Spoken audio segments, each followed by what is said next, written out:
Good evening. Welcome to On Another Level Book Club, Author Babble, where we're getting up close and personal with author Sharon C. Cooper, author of Show Me. Welcome, Ms. Cooper, and thank you for joining us on this evening. Hi. So tell us a little bit about yourself, a little bit about your background. Okay. My background, I'm actually a sheet metal worker by trade. I Okay. did that for about 10 years. Mm-hmm. Um, Owned a couple of businesses. I managed a couple of businesses. And then I started writing about maybe like 7 years ago. Okay. So what And brought you to writing? I was a big reader. I've always Okay. been a fan of romance. And so um, in another life, I was a grant writer, and so I've Mhm. always wrote, but not fiction. And Right. Right. so I lived in San Diego for a while, and while I was there, I ran into a couple of authors, and one thing led to another, and I just started writing. Yeah. Wow. So tonight we're kind of talking about Show Me, but I see you have several books under your belt. Oh yeah. I think I'm at 30 now. Wow, that's amazing. So, your first book, what brought you to your first novel, the topic, the subject area? Was that a romance book or was that something Um, different? yeah, actually, the first one, something new. That was the title. The title changed so many times. Mm-hmm. I didn't know what I was doing. I'm shocked that it got as much attention as it did. Mm-hmm. When I first started writing, my plan was to write inspirational or sweet romance, and it just kind of that didn't last long. And then I started writing contemporary romance with I started writing contemporary romance with a little bit of romantic suspense. But then I Mm-hmm. realized how much I enjoy writing romantic suspense, so I started writing more romantic suspense. So now I just write, not just, but I write both contemporary and romantic suspense. Okay. So, besides yourself, who is your favorite author? Oh man, my favorite author. Hmm. I don't know if I have a favorite. I have a lot of favorites, but I don't know if I have just one favorite. Okay. What are you reading right now, if anything, besides your work? Actually, I'm reading something that I actually started today. I cannot remember who the author is. I'm afraid to touch my iPad because I might lose you. Okay. Um, Okay. but I We're good. usually, I my go-to is usually romantic suspense.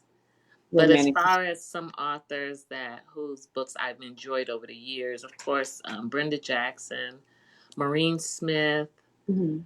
um, Frances Ray. Those are, some, yeah, that's how I kind of started even Okay. thinking about writing, was reading their work. Okay. So, Now I pretty much read almost anything now. okay. Yeah. So let's Nia dig in. Forrester, I really enjoy her work. Who is it again? I'm sorry. Nia Forrester, Okay.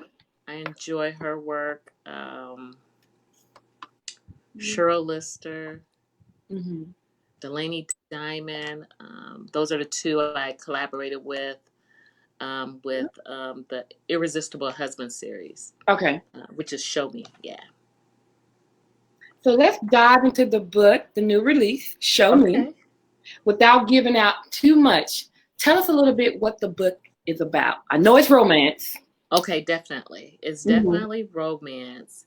It's a novella, and what it is three authors, myself, Cheryl Lister, and Delaney Diamond, Okay. got together to write a series about irresistible husbands. And so, in my contribution, which is Show Me, um, my irresistible husband in the book is a financial manager, very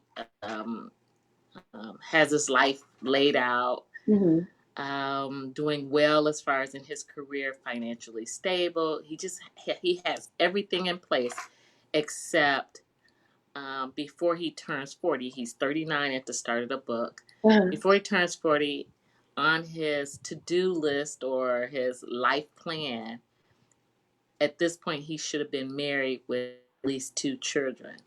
And so there's a person he's interested in, but she won't give him the time of day. Basically, because she feels that he's totally out of her league. While he's settled, she's still trying to get her life in order, basically.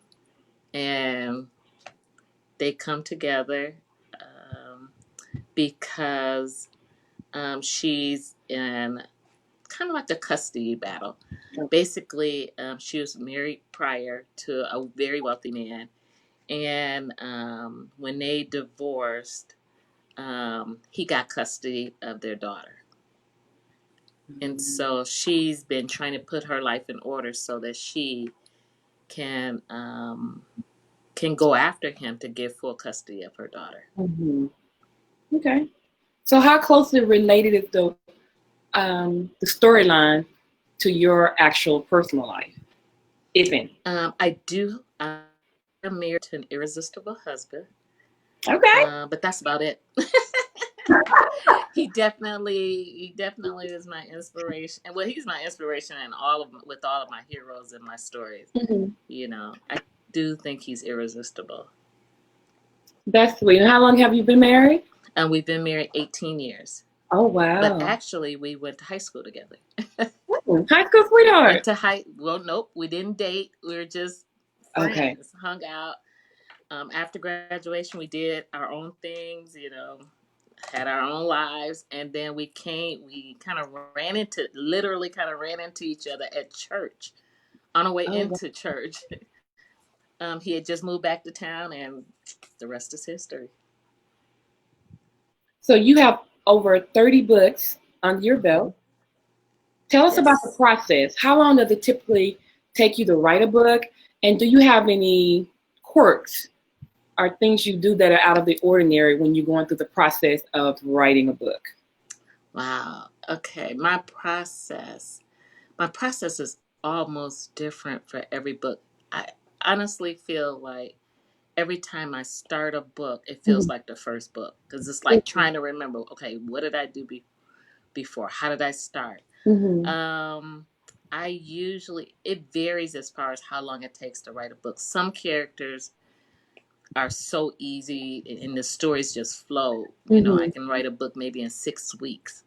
Others, especially with the romantic suspense, because you're working with 2 or 3 different plots, that might take a couple of months. So it's, you know, I write fairly fast because I write full time. But some stories do take a little longer than others.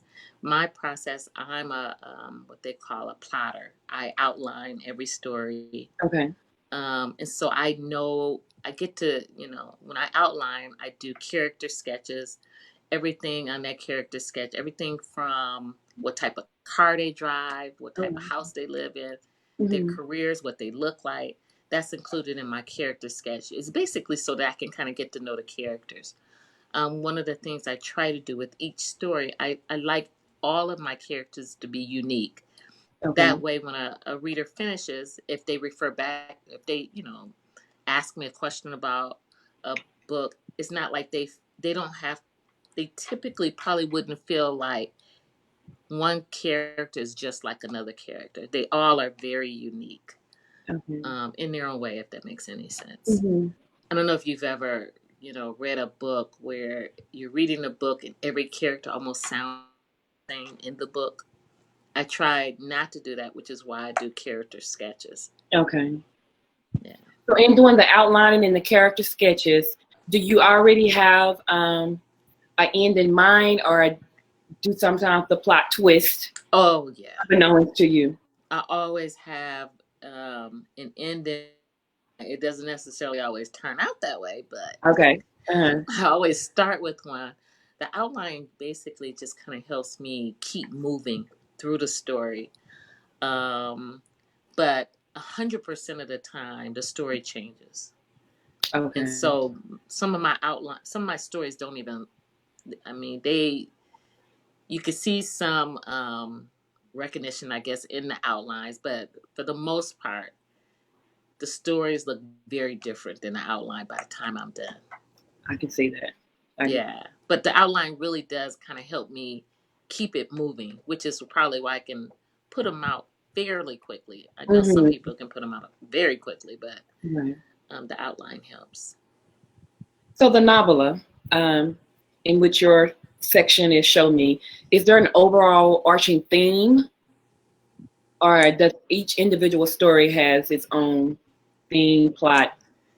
Oh yeah, each story, the stories take place at the same time, but they're very different. Each Okay. of the three guys show up in each book, but the stories are very different. You can read one without having to read the others, if I'm understanding your question right. The only thing that they all have in common is that the guys are irresistible. They're irresistible husbands. They show the woman why they're so irresistible. You know, how they treat them, what they do for them. It was a very fun series to write.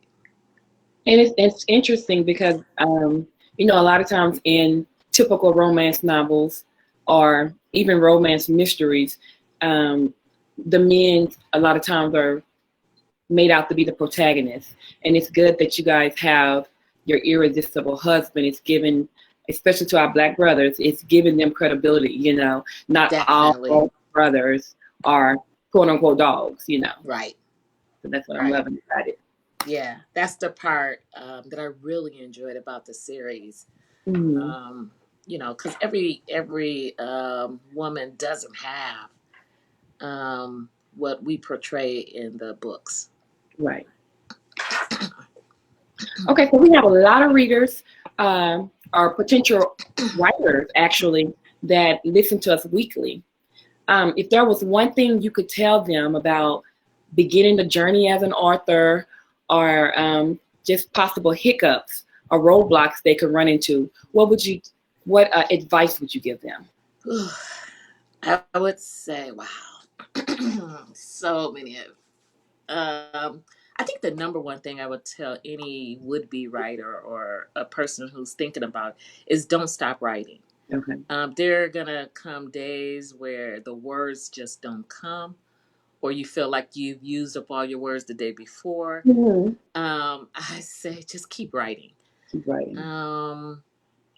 Yeah, that probably would be my biggest thing. Is just don't stop writing. Just write whatever comes to mind. Just write it, because before you know it, something will stick, and then you'll have a book.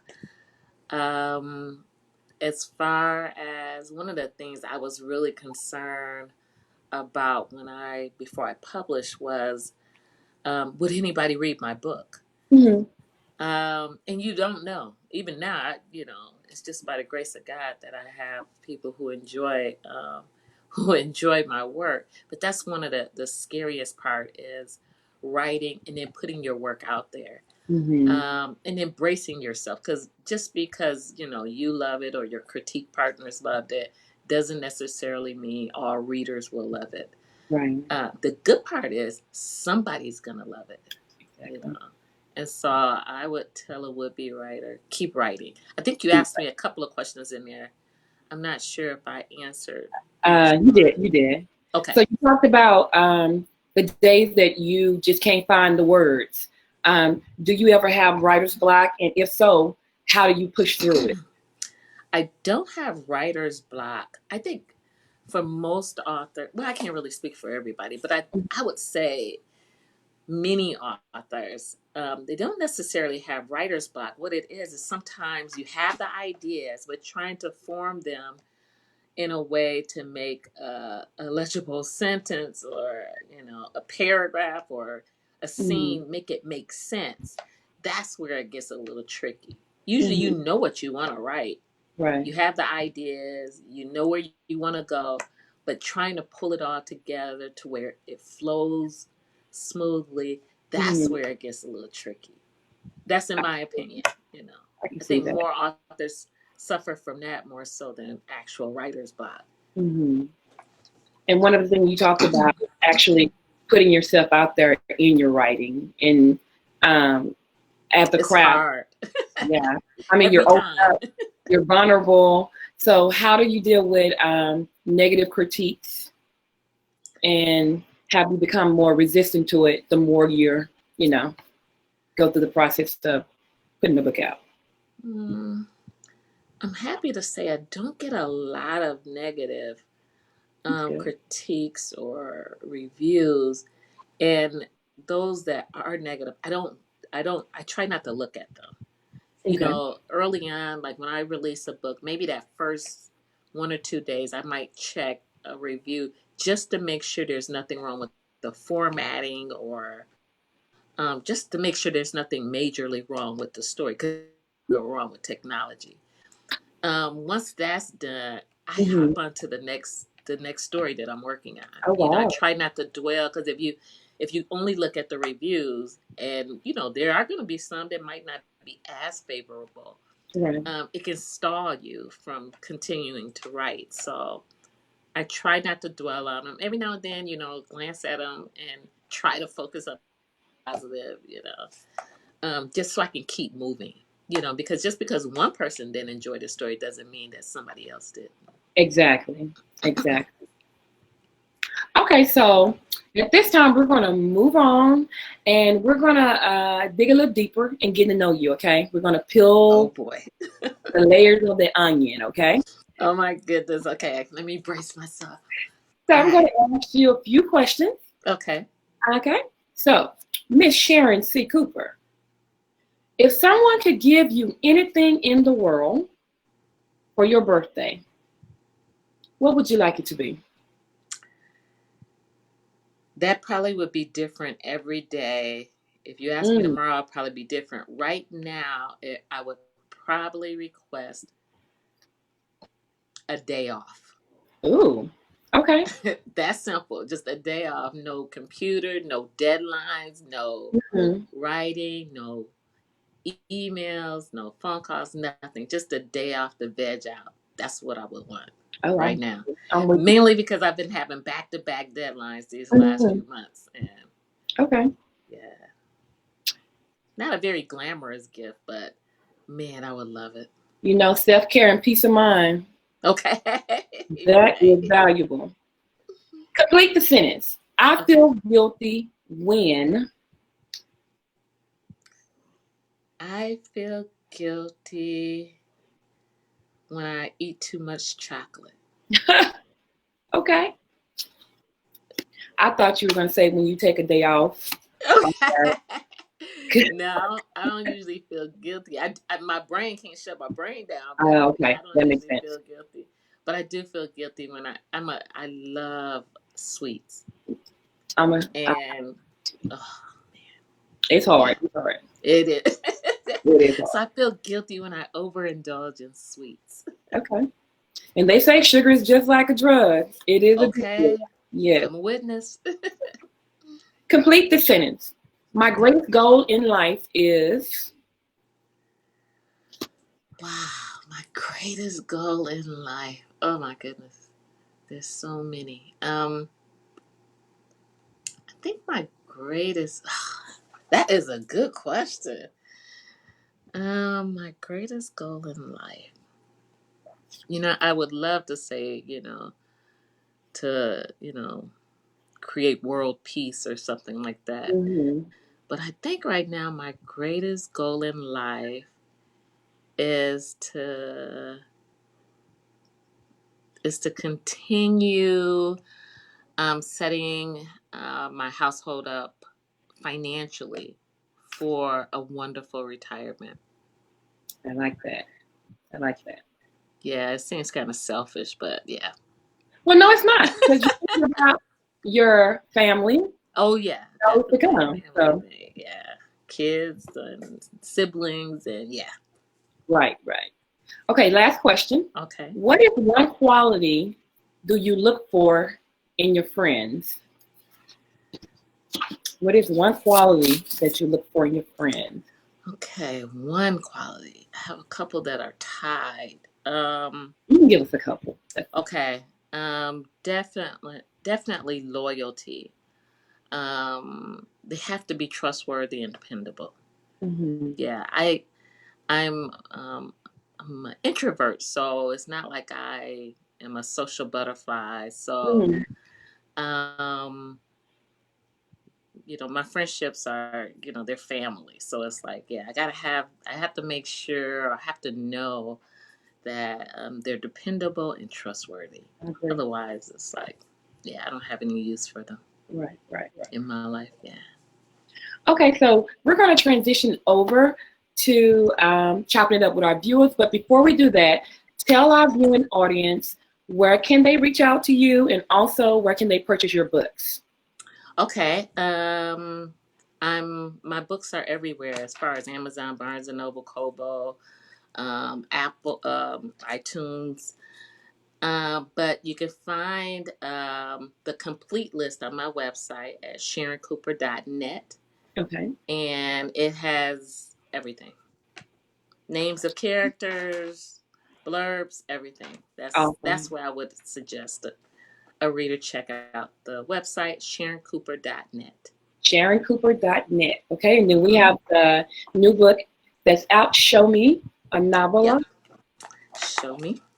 Okay, and it's also on the screen. Okay, Mm-hmm. so we have been, our voice of reason is going to join us, and she has been collecting questions from our viewing audience. Oh, So okay. let's see what questions we have from those that are viewing us. Awesome, awesome, awesome. Can you guys hear me okay? Yes. Yes. Awesome. So our first question is from, hey there, Tracy Nicole Hayes. She says, how did you get a global audience? I just kept writing. One of the things, because I'm not a big social media person, Mm-hmm. um, and actually probably most authors are introverts. So just trying to put yourself out there is not the most comfortable thing. One of the Mm-hmm. things I remember reading, not sure, it was in some type of blog or article or something, and it said the best way to find readers or to keep readers or to get readers is to keep writing, keep putting out Mm-hmm. books. And that, as I put out books, I gain more and more readers. So it doesn't take a lot of you know I won't say it doesn't take a lot of work, but the biggest thing, the number one focus that I have is putting out that next book. keep Okay. keep putting out the books, and then people will find you, readers will find you. Oh my gosh, That's 30 probably books. the best advice that And I received, and it's worked. I mean, they yeah. have to be good books, entertaining books, Mm-hmm. or great stories, something that's engaging, that, you know, yeah. That's impressive. Impressive. 30 books in 7 years. Wow. All righty then. So our next question is from Wanda Courtney. She says, do you find yourself dreaming about your characters? And do you find that they are speaking themselves onto the pages of your novel? Good question. Yes, actually, it takes a while. Um, the bad part, probably, about putting out books back to back is that you have to transition really quick. Like Mm. I just published Show Me. I think it was a couple of weeks ago. I have another book due to an editor October 1st. Oh And wow. so, yeah, it gets a little, I have some overlaps, Mm-hmm. some overlappings. And so, yeah, it gets a little tricky. But I usually my characters really start kind of floating around in my head once I really start getting into the story. Mm-hmm. Um, I say maybe a few chapters in, and it's like I can't shut it off. It's like, a lot of times they might be pulling me, the characters might be pulling me in a different direction than I'm attempting to go. So, yeah, I would say I definitely, they definitely stay in my head quite a bit until the story is done. Mm-hmm. The hard part is when, because I have several stories that I'm working on, is when different stories different characters are talking to you. Um, It's like Like, for instance, I'm currently working on a book for Harlequin romantic suspense. But I've started the next book in my series, my Atlanta's Finest series, which is, they're both romantic suspense. And so, because I need to focus on the book that's due October 1st, Mm-hmm. I'm still getting, the ideas for this other book. It's just Right. clouding my head too. So, Mm-hmm. I mean, it's good and bad. Yeah. I hope that answered the question. Super good. I think it did. Okay. Our next question is from Latisse Phillips. She says, which one of your novels is your favorite and why? Woo. Okay. Wow. That's kind of like asking which is your favorite child. Right. Uh, okay. I don't know if I can say I have a favorite novel. I do have a few favorite characters. I think, I hate to say, I want to say my favorite character is Wiz. He's in my, his story is Operation Midnight. It's romantic suspense. Okay. Um, his Wiz is his nickname because he's a computer whiz. But his name is Cameron Miller, and he's a former Navy SEAL. He currently works with a couple of security firms in Chicago and Atlanta. And I just love him as a character. I loved him in his story because he was crazy in love with his woman. I mean, it just showed on every page. That was one of those easy stories to write because I was feeling them as a couple, feeling Mm-hmm. him as a lead or hero. I think he might be my favorite. I think he probably is my favorite because he shows up in a lot of books. Okay, so which series is this He a standalone book? started, yeah, he started in my Reunited series, Okay. but Okay. he has shown up in almost every book in my Atlanta's Finest series. So it Wow. kind of crosses over a little bit. But he's Okay. such a cool character that whenever I write his name, it's like I can see him totally, clearly. And You I know. can actually envision him right now, like, okay. Yeah, he's such a yeah, he has to be my favorite character. There's characters I Okay. have that were a blast to write, like Lies. He's a detective. He's an Atlanta PD detective who's a little he toes the line of good cop and maybe not as good cop. He was a Mm. blast to write though. He's probably most of my reader. Well, I won't say most of my reader.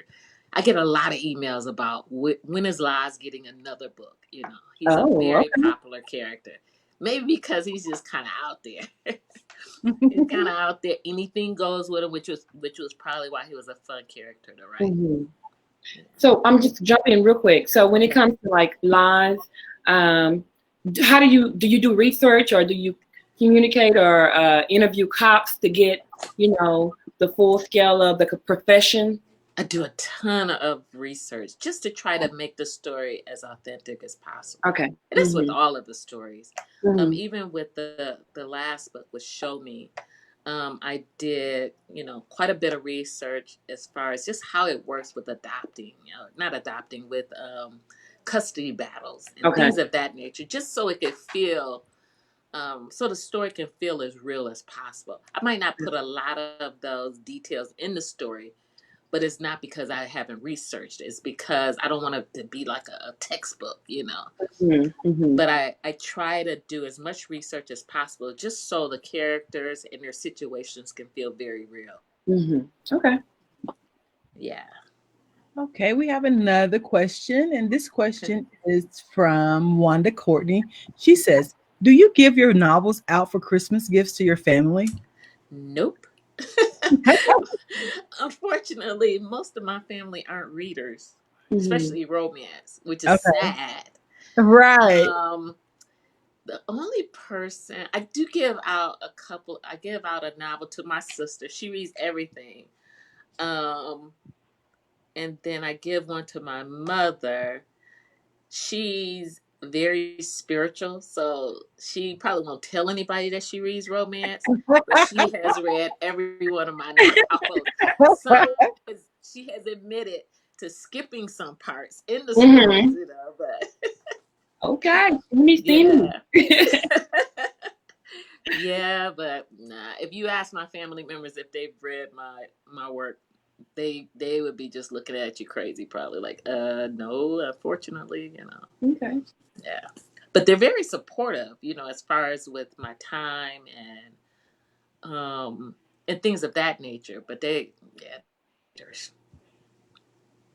and I always tell them they're missing out because you learn a lot of stuff in Mm, books, especially romance novels. right. Okay. Tips Another and tricks. question from Miss Tracy Nicole Hayes. She says, "Thank you for saying you use an editor. Can you tell prospective authors why that's important?" Oh my goodness, I'd be lost without an editor.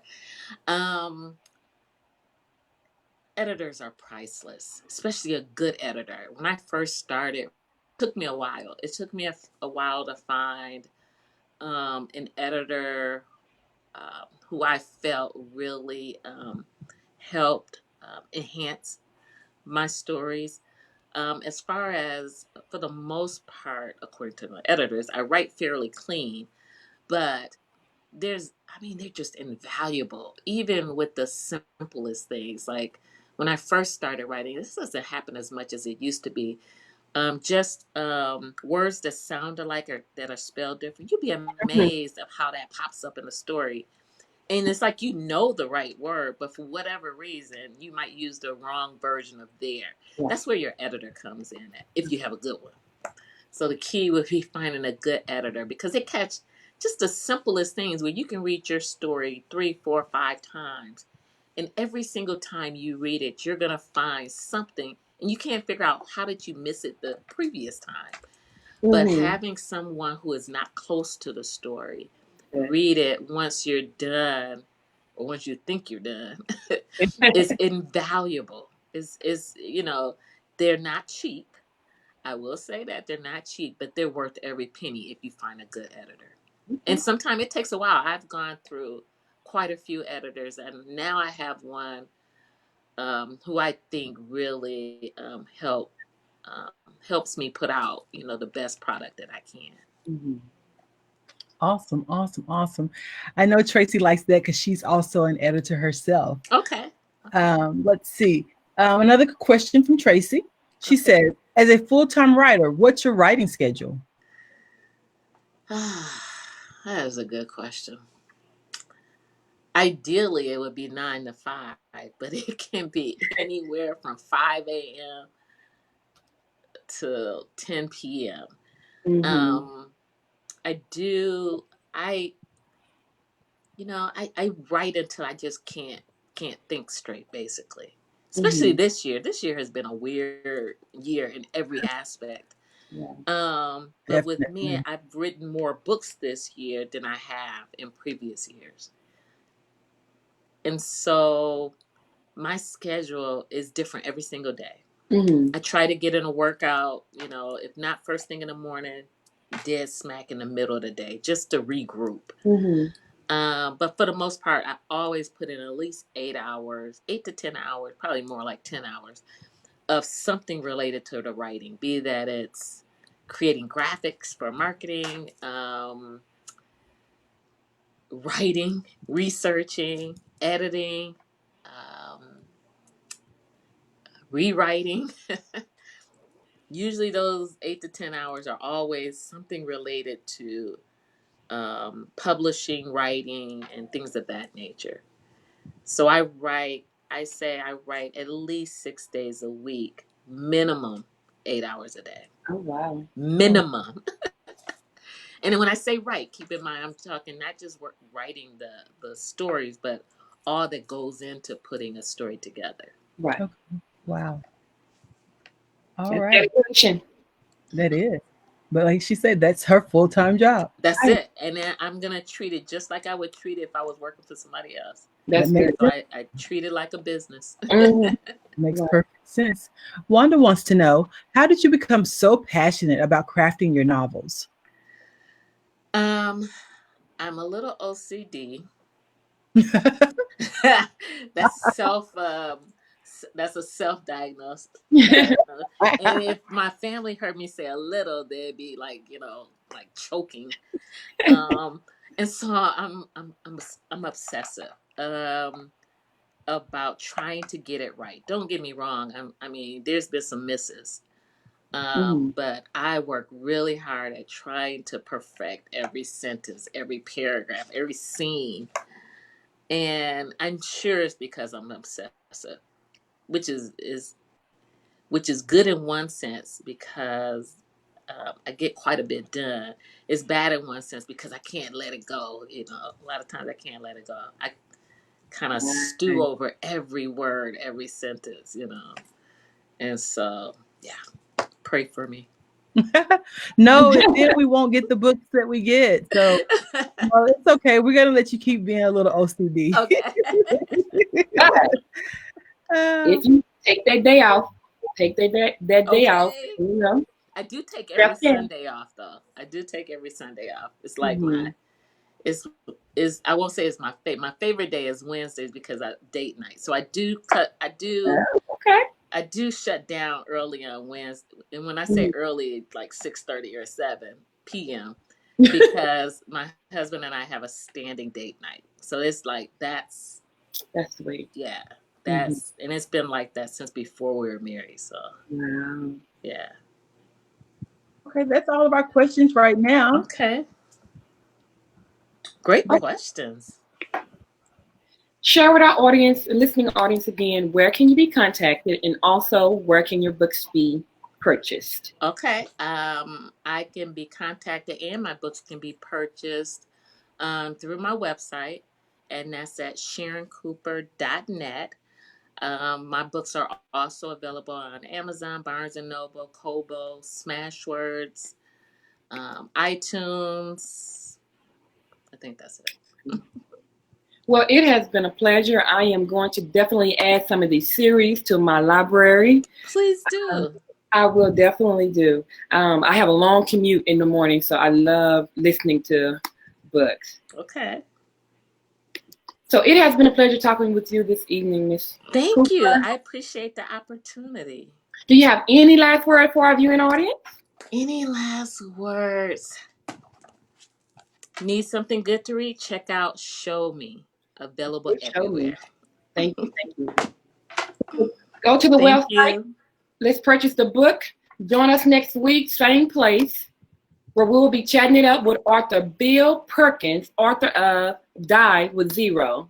This is On Another Level Book Club from Dallas, Texas. Stay safe. Have a great night. And remember, reading gives us someplace to go when we have to stay where we are. Stay safe and stay blessed.